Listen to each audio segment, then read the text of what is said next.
Nos encontramos con la doctora Castillo, otorrinolaringóloga, docente de la Facultad de Medicina, Clínica Alemana, Universidad del Desarrollo, a quien le agradecemos el hecho de haber aceptado nuestra invitación a participar en este proyecto de semiología. Doctora, primero que todo, ¿cuál es la importancia de realizar este examen físico de forma correcta? Bueno, primero también agradecerles a ustedes la invitación a trabajar. El examen otorrinolaringológico yo considero que es uno de los exámenes más importantes que cualquier médico que no es especialista debe realizar, fundamentalmente porque son patologías muy frecuentes. Las amigdalitis, la sinusitis, las otitis en los niños son patologías que cualquier médico, donde sea que esté, va a tener que saber resolver, y por lo tanto un médico tiene que estar muy bien entrenado a poder examinar de manera correcta la cabeza y el cuello. Muy bien, doctora. ¿Y cuáles son los objetivos generales que busca este capítulo? Los objetivos generales son que ellos sean capaces de hacer tanto la anamnesis de la patología otorrinolaringológica como poder hacer un examen completo de las regiones de cabeza y cuello. Es el área de nuestra especialidad. Bien. Y dentro de los objetivos específicos que persigue este capítulo, ¿cuáles son? Mira, los objetivos específicos que nos hemos planteado comienzan porque ellos sean capaces de hacer una anamnesis completa dirigida a la patología otorrinolaringológica. Luego, que puedan hacer el examen físico de manera sistemática, que no olviden ninguna de las áreas a examinar, que puedan hacer oído, que puedan hacer nariz, boca y cuello, y que todo esto esté correlacionado con la anatomía, que tengan en mente permanentemente las estructuras anatómicas que van a estar por debajo de lo que ellos van a poder observar o palpar dependiendo del caso. Y luego que ellos puedan esto transmitirlo a la ficha, puedan registrar toda la información de una manera pauteada para que así nunca olviden algún área que pueda ser insignificante para alguna patología. Vamos entonces a ver cómo usted realiza el examen físico. Encantada. Muchas gracias, doctora. ¿Andrés? Hola, buenos días. Marcela Castillo, otorrinolaringóloga. Pasa. Revisa.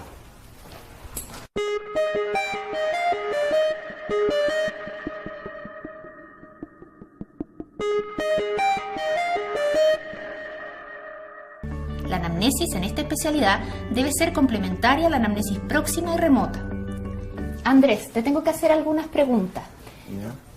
¿Tú consumes tabaco? ¿Algo que me puedas contar de eso? Sí, fumo. ¿Mucho o poco? Regularmente, como los fines de semana. Los siguientes elementos de la anamnesis son los que no deben faltar en un paciente que ocurre a nuestra especialidad por una patología otorrinolaringológica. Entre los hábitos, el consumo de tabaco, el consumo de alcohol y la exposición a ruidos, el uso de algunas drogas o fármacos que pueden haber sido ototóxicos, alergia a alimentos e inhalantes, barotraumatismo, como el caso del buceo o viajes en altura. ¿Tienes entrenamiento vocal? ¿Cantas o has recibido alguna vez alguna instrucción? No, nunca. Nada de eso. El uso de la voz, si es esta profesional, laboral o de uso de línea. ¿Recuerdas de niño haber tenido alguna cirugía, alguna otorrinolaringológica, como cirugía de oído, cirugía de amígdalas, No, adenoides? nunca tuve ninguna. Ningún problema. ¿Y roncas? O sea, que yo sepa, no. Si hay otras patologías asociadas, como reflujo gastroesofágico o ronquido, ya sea con o sin apnea. Y las características de la voz, si es una voz hipo o hipernasal.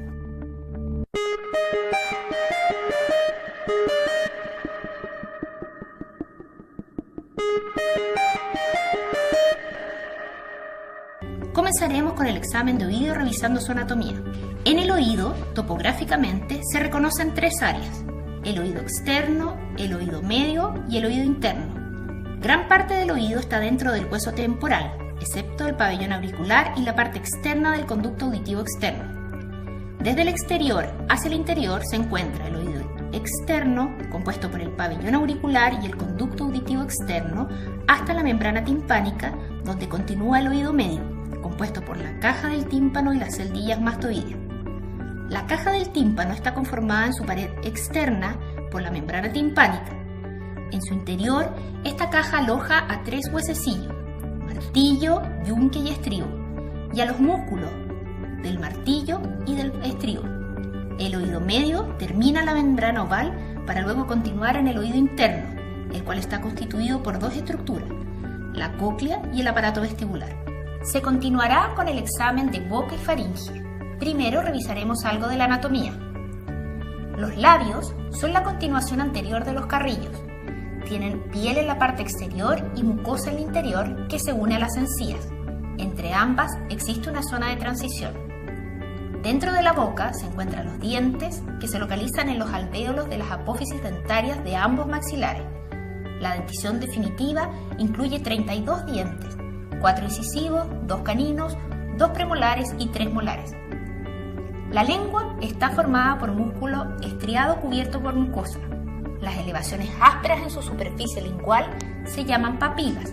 Hay 3 tipos de papilas: las filiformes, fungiformes y circunvaladas.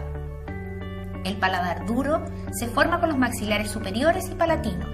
El paladar blando es una división muscular entre la bucofaringe y la nasofaringe.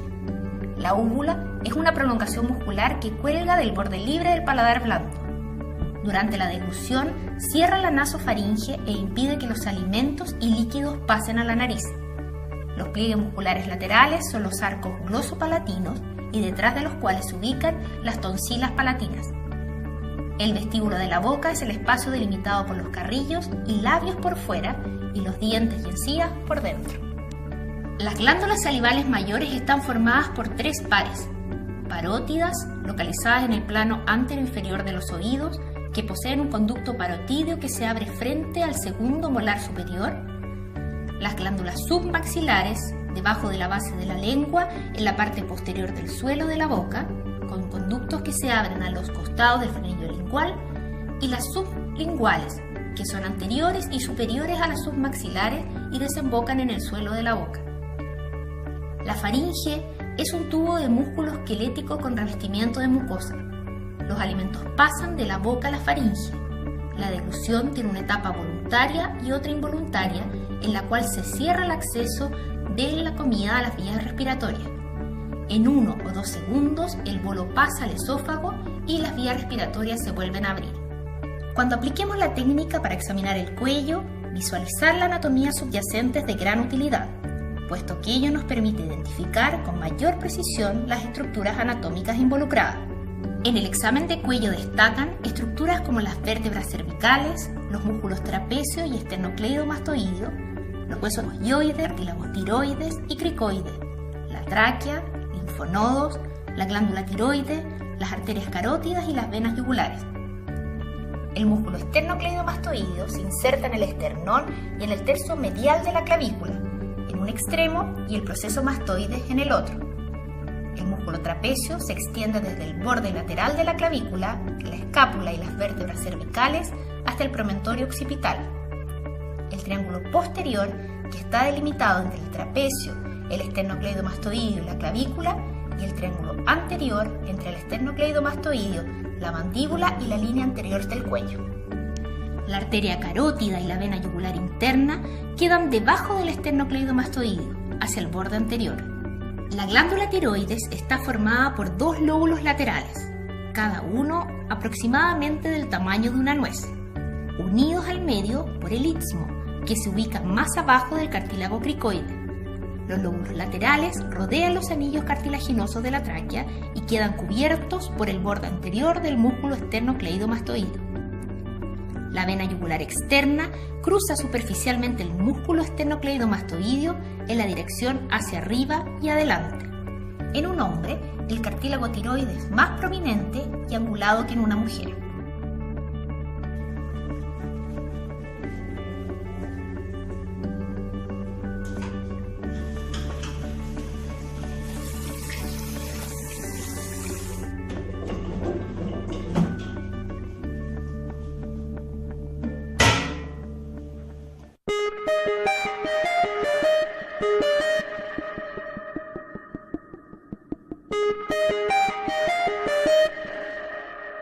Siempre se debe realizar un examen de manera sistemática. Ello significa realizar un examen que sigue un orden lógico, descendente y que se registra siempre en ese mismo orden. Andrés, te voy a examinar. Ya. En primer lugar, vamos a inspeccionar la región de la oreja, pabellón auricular, región mastoidea, región anterior. Lo primero que el médico debe de observar es la presencia del pabellón auricular y del conducto auditivo externo. Luego se debe inspeccionar la región anterior y posterior del pabellón auricular, observando la implantación, forma, tamaño, color, en busca de posibles lesiones. A su vez, no hay que olvidar de inspeccionar la región retroauricular o mastoidea, en búsqueda de eritema, edema o aumento de volumen. Luego se continúa con la palpación del pabellón auricular, buscando zonas de dolor a la movilización. Con esto se le pide al paciente que informe si siente algún grado de dolor al traccionar suavemente el pabellón auricular. A su vez, se buscan zonas de tumoraciones. Existe un signo que se denomina el signo de la fístula, en la cual yo comprimo fuertemente el trago y suelto presión. En el caso que sea positivo, el paciente tendría una sensación vertiginosa y nistagmus horizontal de sus ojos. Este signo puede reflejar la comunicación entre el oído interno y el oído medio, por ejemplo, en la presencia de un traumatismo o de licencia de su cubierta ósea. Vamos a palpar la región anterior buscando adenopatías preauriculares. Luego, en la región preauricular se debe buscar la presencia de adenopatías. A continuación, se palpa la región de la mastoide por posibles complicaciones inflamatorias como adenopatía o zonas dolorosas o casos de absceso fluctuante. Existen causas de otalgia, es decir, dolor de oído, que son reflejas, es decir, no ocurren en el oído propiamente tal. Luego vamos a seleccionar el conito más grande que podamos introducir y traccionando suavemente la oreja,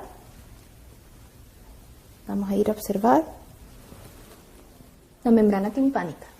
La introducción del espéculo del otoscopio debe ser siempre bajo visión directa. Luego se debe traccionar hacia superior y posterior el pabellón auricular con una mano para poder desproyectar el conducto y así poder observarlo mejor, y con la otra mano se debe tomar el otoscopio e ingresar dentro del conducto auditivo externo para poder observar las características del conducto y de la membrana timpánica.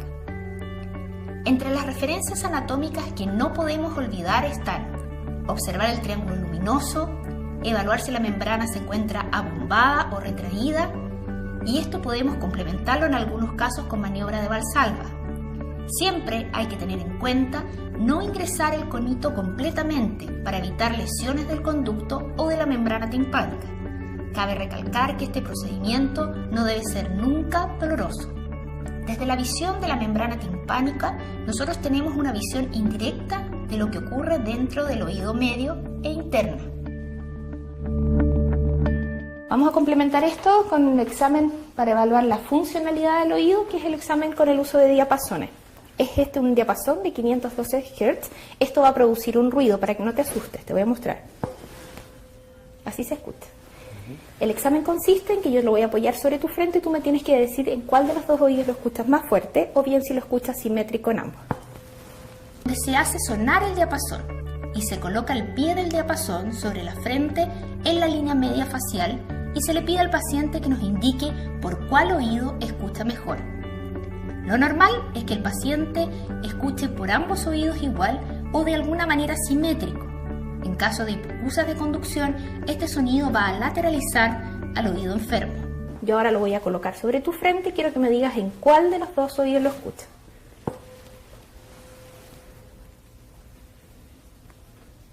¿Dónde lo escuchas? En los dos. Eso es un examen normal. Luego se debe realizar la prueba de Rine, donde se hace sonar el diapasón y se coloca el pie del diapasón sobre la mastoide, en la región retroauricular del paciente. Y le pedimos al paciente que nos indique cuando ya deje de escuchar el sonido que sale del diapasón. Cuando el paciente nos avisa, sin detener la vibración del instrumento, debemos posicionar el diapasón por fuera del oído en la línea del conducto auditivo externo, donde le volvemos a preguntar al paciente si escucha el sonido que emite el diapasón. Esto se repite en el oído del otro lado. Vamos a ponerlo atrás en la zona mastoidea.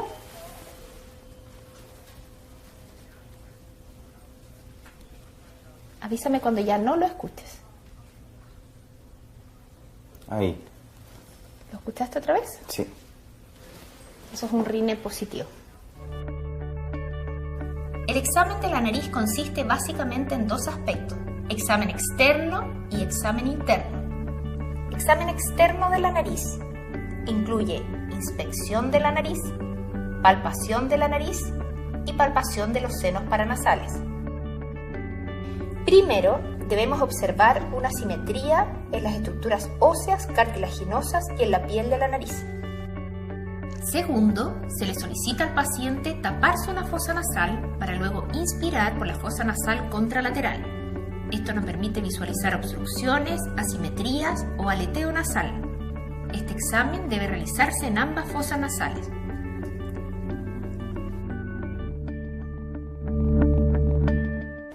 Vamos a palpar el dorso nasal, los cartílagos, y poder palpar en busca de crépitos, resaltes o zonas dolorosas. De forma complementaria, debemos palpar con la punta de los dedos de ambas manos los senos frontales y maxilares en busca de dolor o sensibilidad. La clave para realizar un adecuado examen interno de la nariz es posicionar adecuadamente la cabeza. Se le pide al paciente que mantenga su cabeza hacia atrás. Segundo, se procede a visualizar el interior de las fosas nasales.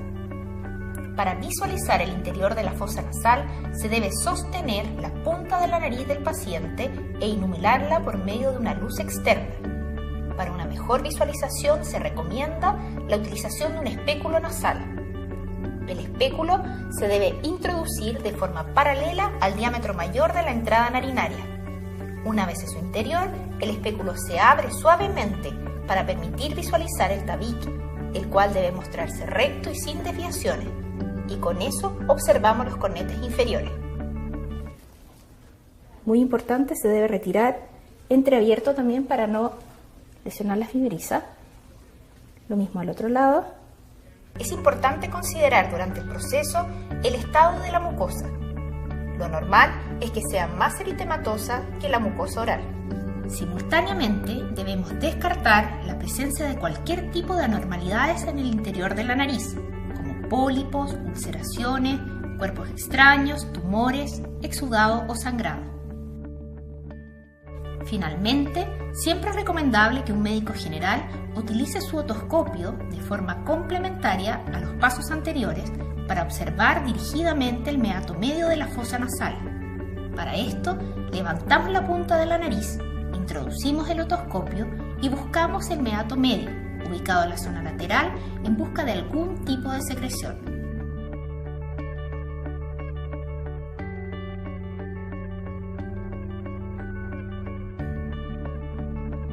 Se continuará con el examen de boca y faringe.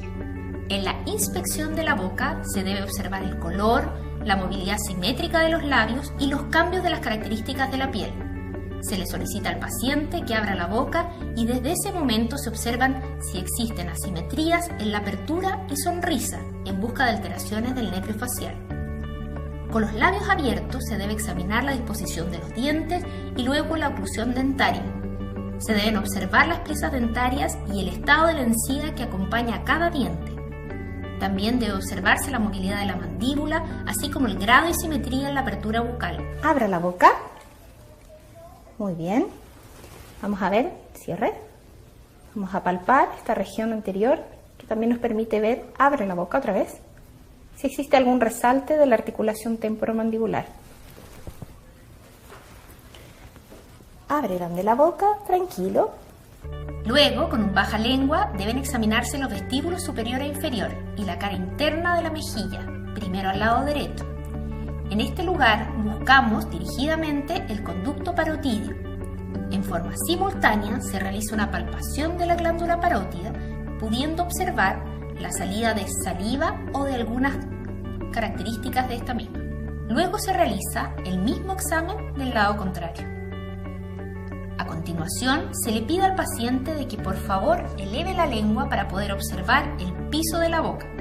Luego, se le pide que saque la lengua para observar la simetría.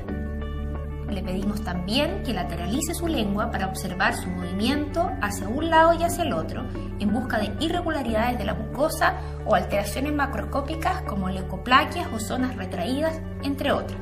Finalmente, se le pide al paciente que saque la lengua y se coloca el bajalengua sobre ella, en la región central, deprimiendo suavemente para no gatillar reflejo de arcada, pudiendo observar las características de las tonsilas palatinas, pilares y mucosa de la faringe.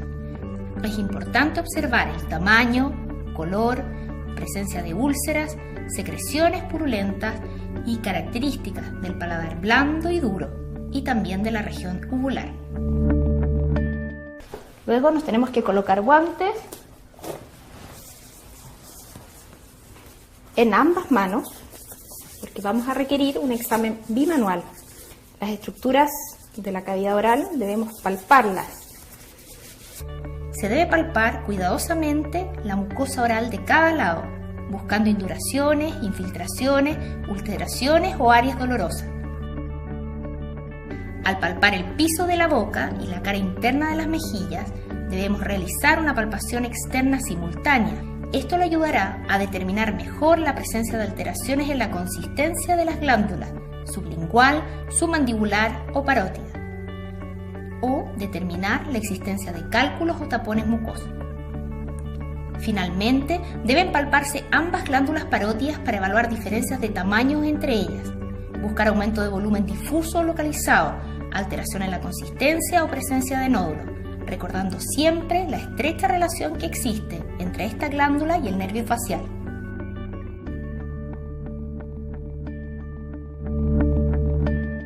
Ahora continuamos con el examen de cuello.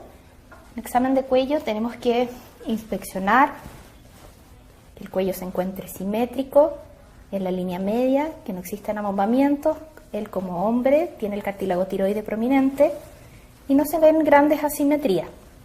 La inspección comienza observando la posición del cuello. Si el paciente es o no capaz de mantener la cabeza erguida. Se buscan asimetrías, cicatrices, lesiones o masas. Se le pide al paciente que extienda el cuello. Un tiroide normalmente no se visualiza. Se le pide al paciente que trague mientras uno visualiza en busca de movimientos de esta glándula. Primero, examinaremos los distintos territorios en donde se pueden encontrar los linfonodos. La técnica para realizar la palpación correcta es de arriba hacia abajo y de atrás hacia adelante. Siguiendo el orden anterior descrito, comenzaremos con la región occipital,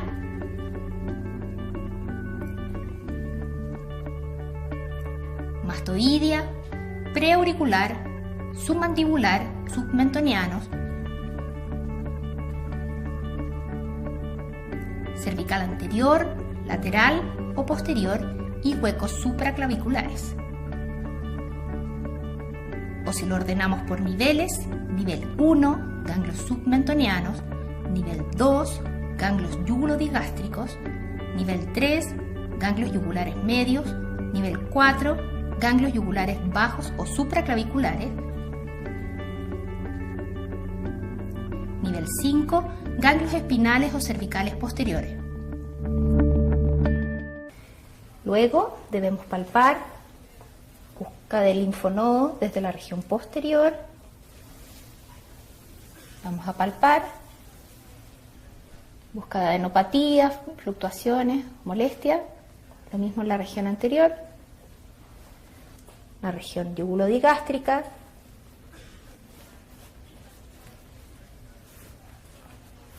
bajando la región central y la región submentoniana.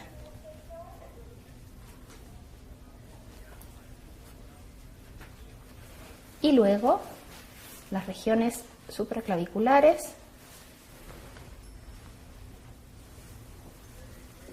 observando que no se palpe ninguna masa. Luego en el examen tiroideo tenemos que observar, inspeccionar. Vamos a palpar ahora la glándula tiroide, inicialmente la región anterior, en que la desplazamos hacia un lado. Tenemos dos formas de aproximación: la aproximación por vía anterior y la aproximación por vía posterior. La aproximación por anterior se realiza estando frente a frente con el paciente. Se flecta el cuello del paciente y de esta forma relajando el músculo esternocleidomastoideo para poder facilitar el examen. Con el pulgar de una mano se desplaza un poco la glándula hacia el lado opuesto, de manera de que ese lóbulo se haga más prominente y sea posible cogerlo con la otra mano entre el pulgar y los dedos índice y medio. Ponemos inicialmente desde la región anterior y con nuestro pulgar desplazamos la glándula para poder palparla con los otros dos dedos. Luego lo mismo hacia el otro lado, en busca de nódulos, asimetría. ¿Trague? Una persona normal prácticamente es imperceptible. La aproximación posterior del paciente se realiza colocando ambas manos alrededor del cuello del paciente. El examinador utiliza su mano izquierda para desplazar la tráquea hacia la derecha. El paciente debe deglutir mientras el examinador con su mano derecha recorre el cartílago tiroide. Mientras el paciente deglute, la mano derecha del examinador siente el tiroides contra el esternocleidomastoideo derecho. Se realiza lo mismo del otro lado. Con ambas manos, intentando desplazar hacia un lado y luego desplazar hacia el otro para poder palpar y localizar completamente la glándula. ¿Traí? Muy bien. La glándula tiroides se debe palpar lisa y de consistencia firme. Se debe estimar el tamaño y buscar la presencia de nódulos. Cuando se encuentra el nódulo, se deben lograr identificar ubicación, tamaño, número y consistencia. Cuando la glándula está muy aumentada de tamaño, es posible que se ausculte con la campana del estetoscopio un soplo suave debido al aumento del flujo.